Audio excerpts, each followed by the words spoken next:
age of person, not one gender of person, not one race of person, bringing all of them together and creating coalitions that are going to further our communities moving forward. So that's a little bit of what I'm going to be talking about today. Let me give you a little history of where I've come from. For the past 15 years, I've been working in the nonprofit world. As somebody once said to me, if I can give the quote exactly, "Dude, you've been passed around the nonprofit world like a cold at a daycare center." I took that as a compliment, but I've been around the nonprofit world in a lot of diverse different areas, starting out in the arts. Well, to be fair, starting out in the arts and the food service industry, because anybody in the arts also does a little food service. They go hand in hand, and you'll learn from both.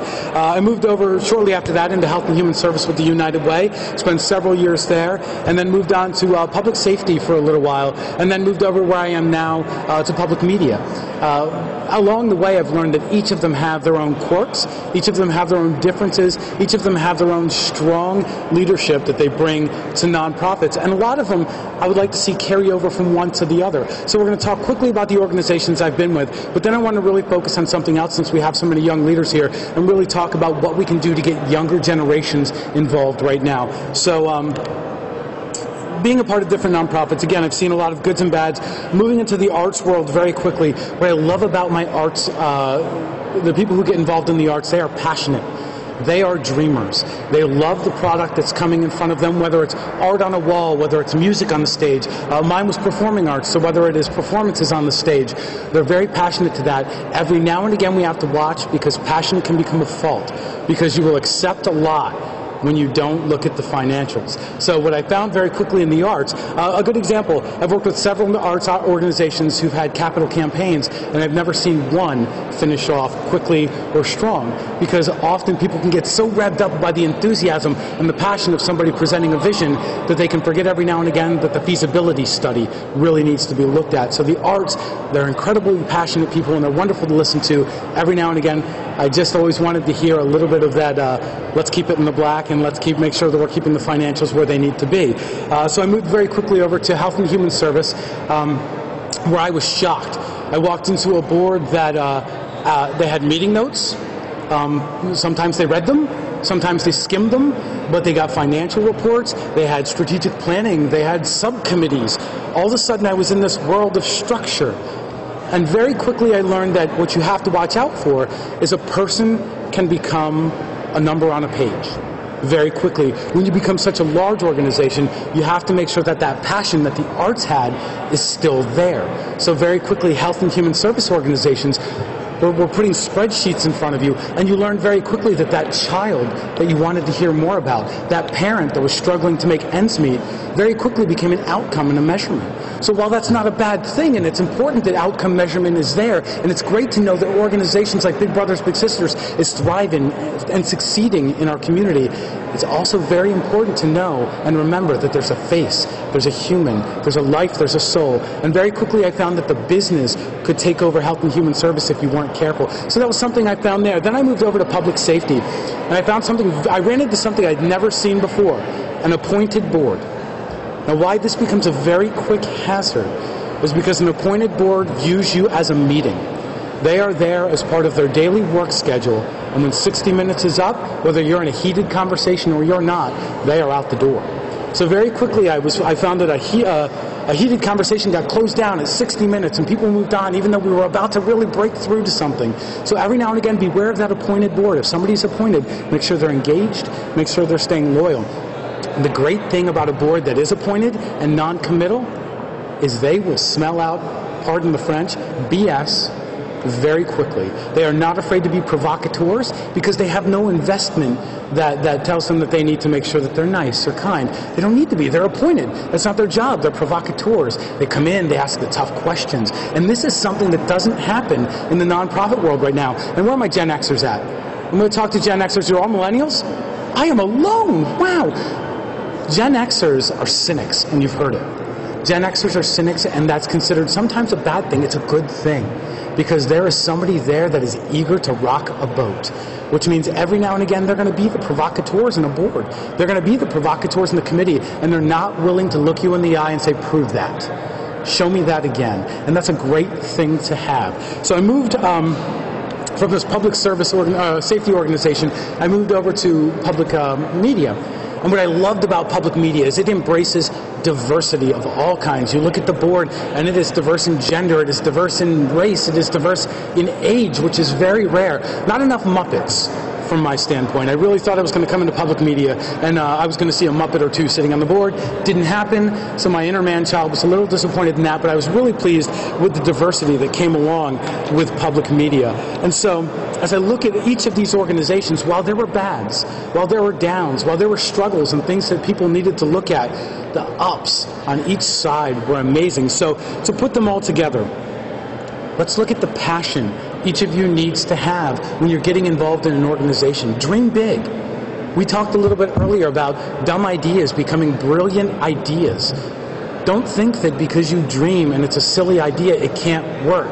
It's the great thing about having millennials in our workforce right now. Millennials are optimists, and they have the technology to take your idea, which might have been silly 20 years ago, turn it on its side, and make it a brilliant idea. So don't be afraid to be that dreamer. Now, while you're dreaming, don't forget to be efficient. Don't forget to read the meeting notes. Don't forget to be engaged. Don't forget that every now and again you have to make sure that the organization is also remaining fiscally solvent. Both of those things are very important.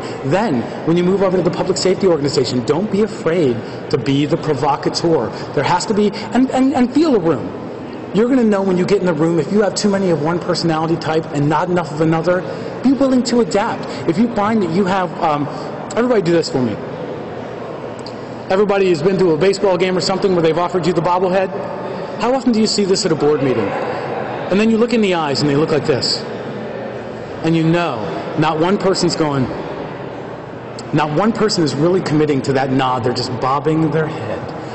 Don't let your room become full of bobbleheads. If you notice that everybody's bobbing their head, be the provocateur in that room. Somebody's got to do it. Respectfully, but make sure that you are that provocateur, which is what I loved about that public safety organization. And then as we move over to public media, don't be afraid to be diverse. Most organizations are diverse. Most organizations are focusing on it. They're saying it. They're putting the coin phrases in there. But what I think that a lot of groups are missing right now, we have 4 generations in the workforce right now, and that is really rare.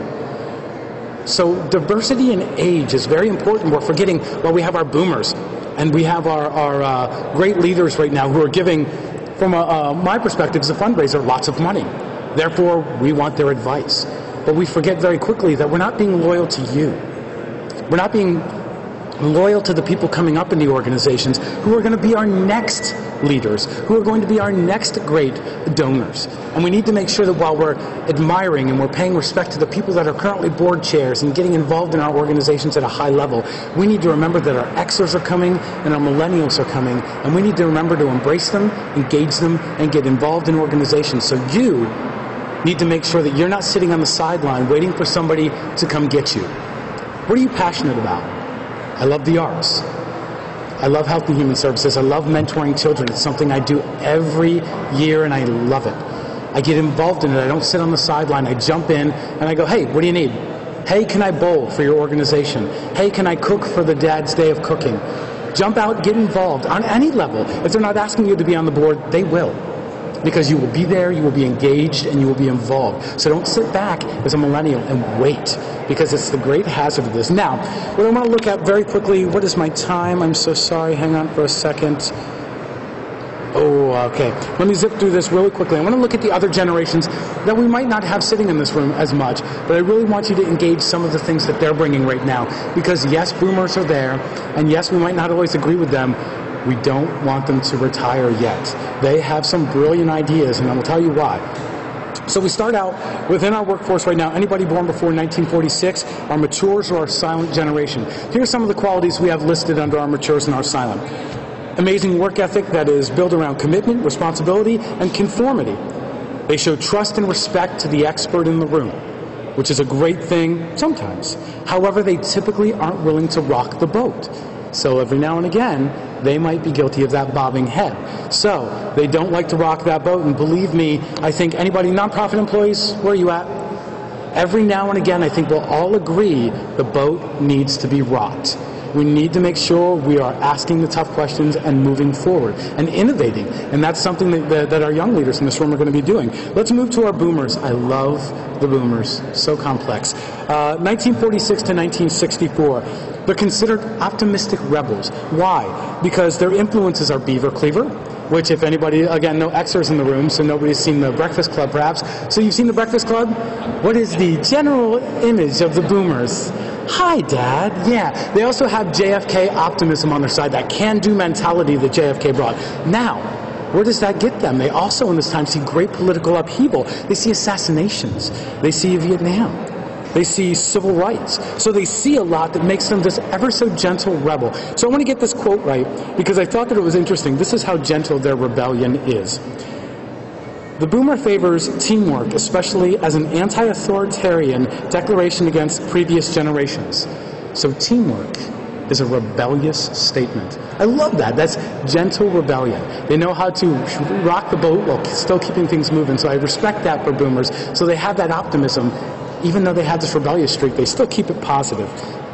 However, the boomers have seen constant change in the workforce, and what is that going to cause them to do? That's going to cause them to try to stabilize their careers by what? Working more.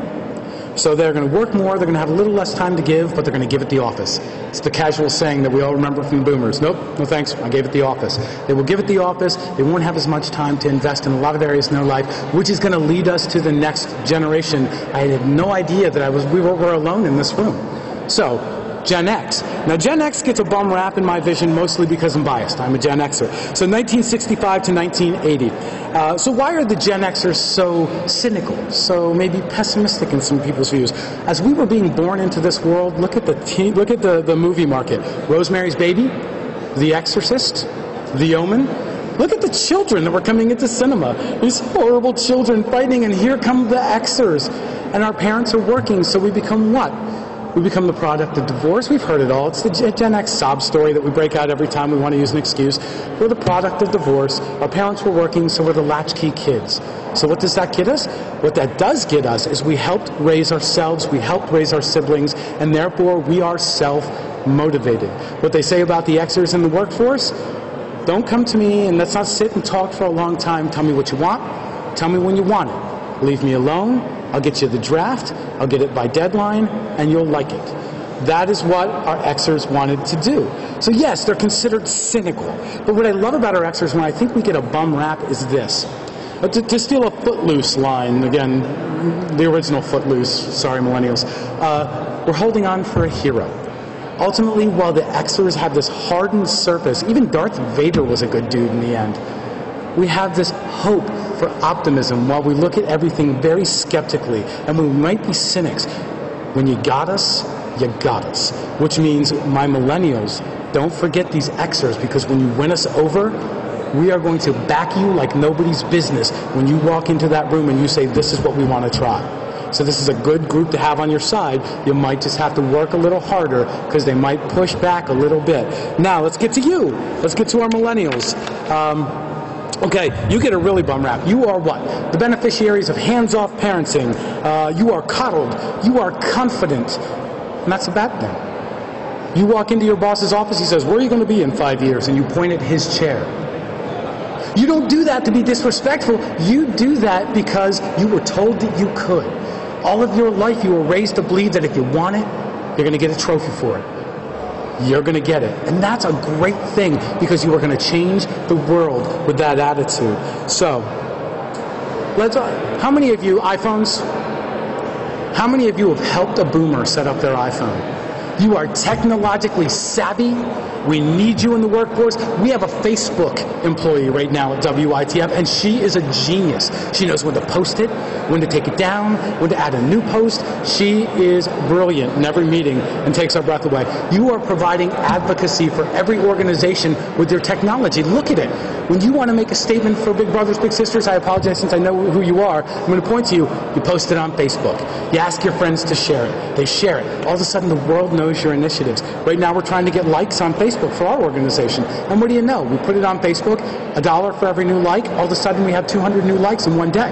So technology and advocacy is going to be something that the millennials are going to provide, but what you are going to provide is innovation, and you are going to provide us with technology that combines innovation. And so we talked a little bit about dumb ideas. Somebody's going to look at you in your lifetime and they're going to say, we tried it. We tried it twice. It didn't work. Don't listen. You're a new generation. You have new weapons at your disposal. Try it again. Get into the room, throw out the dumb idea, make it into a brilliant idea, and pass it up the ladder. Middle management is getting so much done right now. You are going to be doing so much in the next. I envy you because of what millennials will be accomplishing over the next several years of your lives. So thank you, and we really believe that you're going to be pushing things forward. So let's put all this together so I can get off the stage and we can get somebody else introduced up here. We want that commitment and loyalty from the silent generation. We want the optimism with that pushback rebellion nature from our boomers who are willing to shake things up a little bit and take a millennial idea and trust it and give it a shot. We want our skeptical Xers because they're going to look at you and they're going to say, prove it. And we want those people in every nonprofit because we need to make sure we're proving things. And we want our technologically savvy millennials who are also optimistic and think that they can be in the big chair in 5 years because they can. So we got to bring all of that together. We need all of that diversity. We need everybody to get involved. So make sure if you see something too heavy in an organization you're involved in, invite a boomer, invite somebody older, invite somebody with a different approach or opinion. We need all of those things to come together in every organization, and that's what's going to see us through to the future. Thank you for being here. So glad that you're getting involved in your community. Keep doing it. Choose what you're passionate about, and make sure you're bringing diversity, and make sure you're bringing everybody together in the organization. Have fun for the rest of the day. I might be stealing somebody's